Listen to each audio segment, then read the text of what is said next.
नमस्कार, मैं हूँ विकास टेकरे और स्वागत करता हूँ आप सभी का द हिस्ट्री यूट्यूब चैनल में। भैया वीडियो की शुरुआत में ही आपको कुछ राय देना चाहूँगा। जब भी आप किसी से प्यार करें, आप किसी लड़के से प्यार करें या आप किसी लड़की से प्यार करें, तो सबसे पहले उनके बारे में जानकारी लेना बहुत ज़रूरी होती है। नाम, मोबाइल नंबर, एड्रेस, पसंद नापसंद, बहुत सारी चीज़ें। अगर आप ऐसा नहीं करते हैं और आँख मूंद कर आप किसी के भी पीछे पहुँच जाते हैं और बाद में आपको पता लगता है कि भैया उनके 2 बच्चे पहले से ही हैं चुन्नू मुन्नू, जो आपको मामा मामा बोलते बोलते आपके पीछे भाग रहे हैं, तो आपको बहुत बुरा लगेगा। इसी तरह जब आप किसी भी क्षेत्र में पढ़ाई की शुरुआत करते हैं तो आपको सबसे पहले सिलेबस को ध्यान से देखना चाहिए, वरना आप खतरे में आ सकते हैं। इसी तरह जब मैंने 1 डेढ़ साल पहले एमपीपीएससी की तैयारी की शुरुआत की थी, तो मैंने कम से कम 15 दिनों तक वर्ल्ड ज्योग्राफी को रटे डाला पढ़ते रहा मैं। जब बाद में मैंने सिलेबस देखा तो पता चला कि एमपीपीएससी में तो वर्ल्ड ज्योग्राफी, विश्व इतिहास पूछा ही नहीं जाता। मैंने बोला मेरे साथ तो भाई धोखा हो गया। तो आपके साथ ये धोखा ना हो इसीलिए मैं आपको पहले ही बता दूं, आप अपनी यूनिवर्सिटी, अपने कॉलेज का सिलेबस उठाइए एमए फर्स्ट सेमेस्टर का।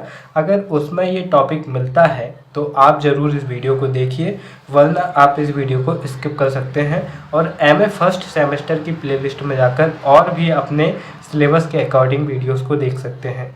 दोस्तों, पूर्णिया यूनिवर्सिटी बिहार के स्टूडेंट्स की डिमांड पर ये वीडियो मैं बना रहा हूँ। इसी तरह की डिमांड पर ख़ास तौर पर इन वीडियोस को मैं बना रहा हूँ ताकि आप लोगों की मदद की जा सके।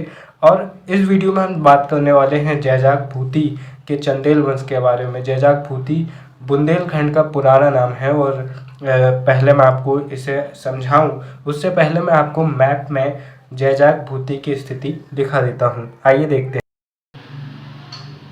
तो दोस्तों, यहाँ पर आप भारत का मानचित्र देख रहे होंगे और आपको पता है कि जो चंदेल वंश है वो एक राजपूत वंश है और भारत में जो राजपूत वंशों की जन्मस्थली रही है तो राजस्थान रही है, जहाँ पर 36 से ज़्यादा राजपूत वंशों को जन्म दिया और अलग अलग क्षेत्र में ये जाकर बसे।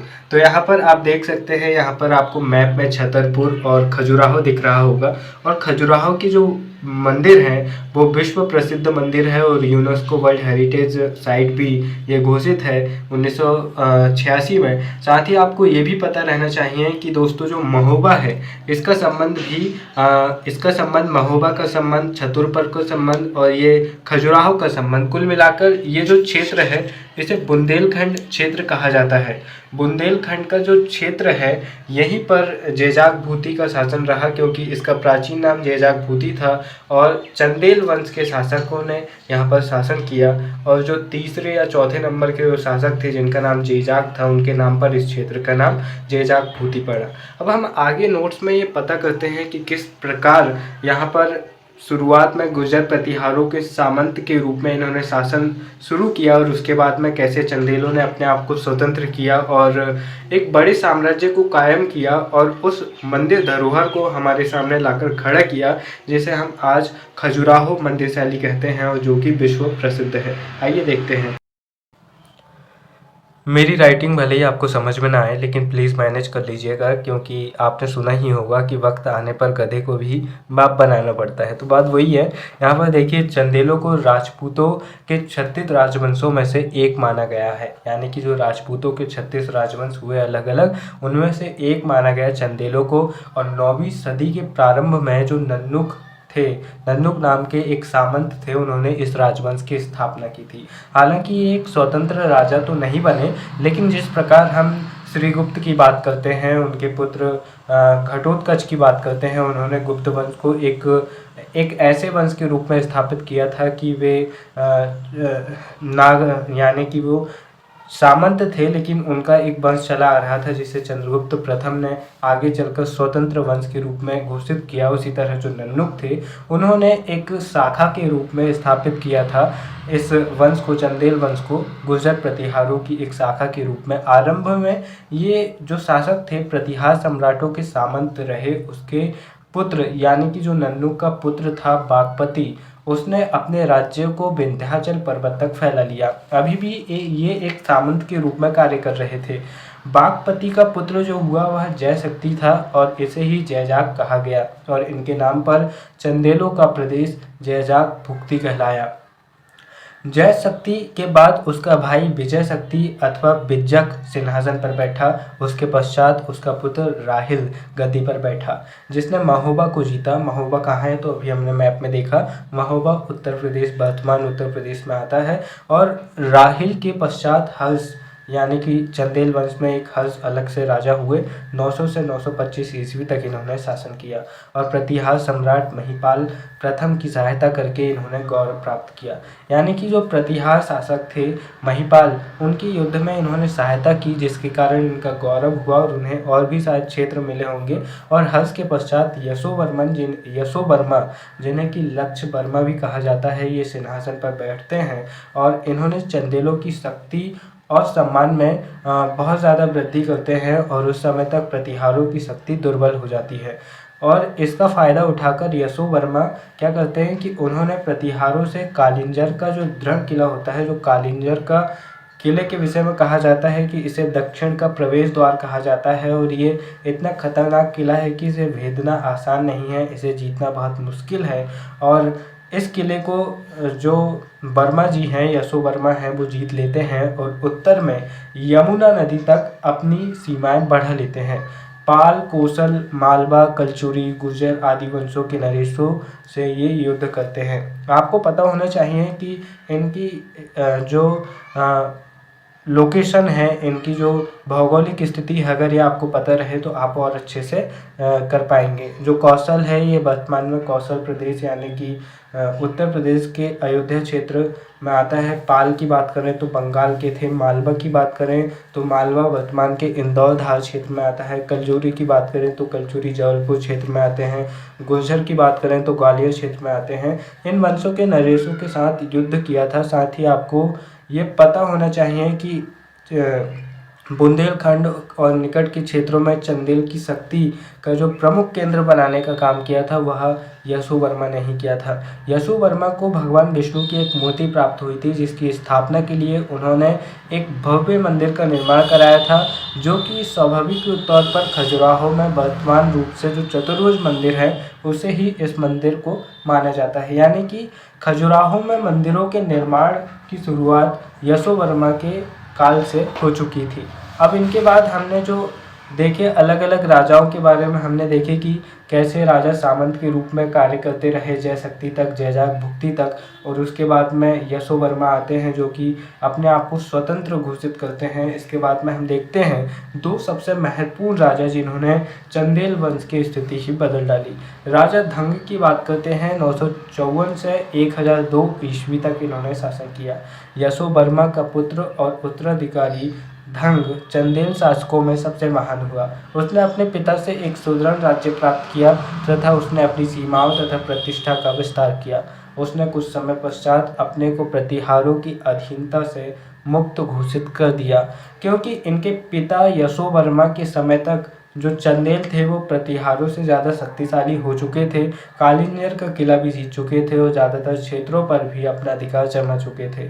इसलिए यही कारण था कि राजा धंग के पास मौका था कि जिस वंश के अधीन होकर सामंत के रूप में उनके पूर्वज काम करते आ रहे थे, उनकी अधीनता को ठुकरा कर एक स्वतंत्र शासक के रूप में, एक स्वतंत्र वंश के रूप में कार्य करना। तो राजा धंग चंदेल वंश के वे शासक हैं जिन्होंने गुर्जर प्रतिहारों से अपनी अधीनता को मुक्त किया और अपने आप को स्वतंत्र घोषित किया।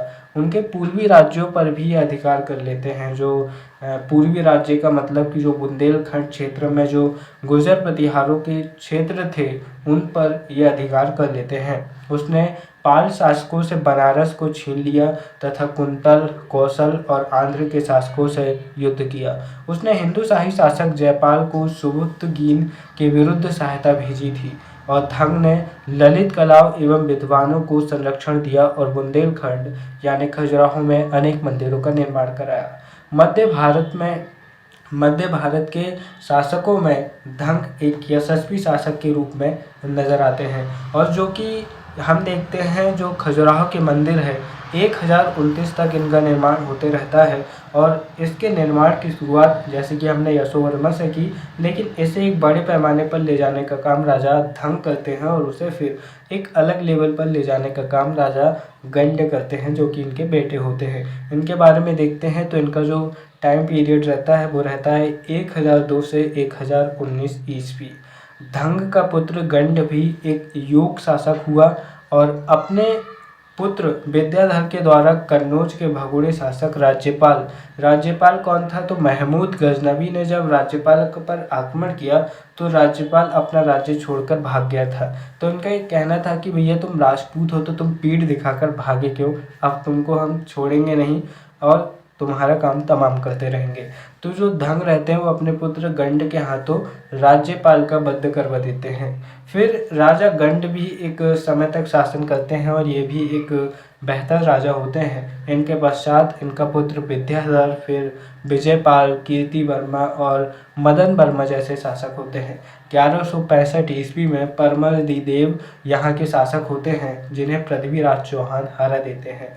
बाद में कुतुबुद्दीन ऐबक जब राजा बनते हैं तो वो परमल देव को परास्त करके बुंदेलखंड के अधिकांश भाग पर अधिकार कर लेते हैं, लेकिन अधिकांश भाग पर करते हैं, पूरे भाग पर नहीं कर पाते हैं। इसके कारण चंदेल वंश अभी भी एक छोटी सी इकाई के रूप में चलता रहता है। और फिर 1300 के आसपास जब बुंदेलखंड के कुछ भागों पर ये राज्य कर रहे होते हैं तो अलाउद्दीन खिलजी इन्हें पूरी तरह से नष्ट कर देते हैं।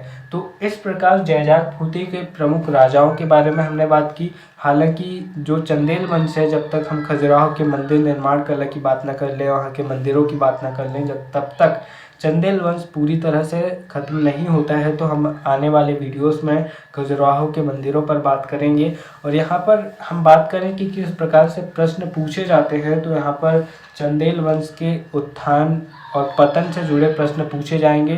तो उत्थान से जुड़े प्रश्न पूछे जाएं तो भी आप इस जो चीज़ें हमने अभी पढ़ी है इसके आधार पर लिख सकते हैं और प्रमुख राजाओं के बारे में भी आपको जानकारी मिल चुकी है। दोस्तों, जो हमारी जानकारी थी तो वो हमारी जानकारी थी भारत का इतिहास प्रारंभ से 1526 ईस्वी तक इस किताब से, जिसके राइटर हैं LP शर्मा और ये एक बहुत ही प्रसिद्ध किताब है। इसलिए आप इस बात से चिंतित ना हो कि आपके पास एक गलत जानकारी गई हो। पूरी तरह से ऑथेंटिक यानी कि प्रामाणिक जानकारी के ज़रिए हमने आपको समझाने का प्रयास किया था। दोस्तों, वीडियो के अंत में बस इतना ही कहना चाहूँगा।